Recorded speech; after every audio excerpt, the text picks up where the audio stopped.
Case അതിന്റെ അന്വേഷണത്തെക്കുറിച്ചൊക്കെ അല്പസമയം മുമ്പ് നമ്മൾ പറഞ്ഞതാണ്. ഈ വിഷയത്തിൽ ഇപ്പോൾ കേന്ദ്രമന്ത്രി സുരേഷ് ഗോപിയുടെ ഒരു വിമർശനം വരുന്നുണ്ട്. അതായത് ഈ ഭൂട്ടാൻ വാഹന കള്ളക്കടത്ത് കേസ് അതിന്റെ നടപടിയുമായിട്ട് ഇ ഡി കേന്ദ്ര ഏജൻസിയാണല്ലോ മുന്നിലേക്ക് പോകുന്നത്.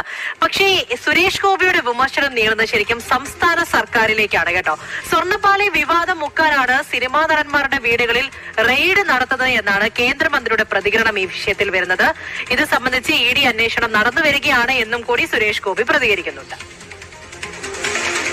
എനിക്കറിയത്തില്ല, സ്വർണത്തിന്റെ വിഷയം മുക്കാൻ വേണ്ടിയാണോ സിനിമാ രംഗത്തേക്ക് രണ്ടുപേര് വീണ്ടും ത്രാസിൽ കയറ്റി അളക്കാൻ കേരള ജനതയ്ക്ക് വിട്ടുകൊടുത്തിരിക്കുന്നത്.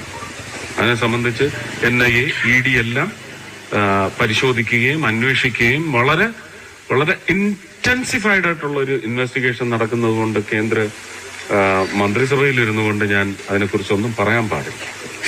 എങ്കിലും ഈ സർക്കാരിനെ ബാധിക്കുന്ന വിഷയം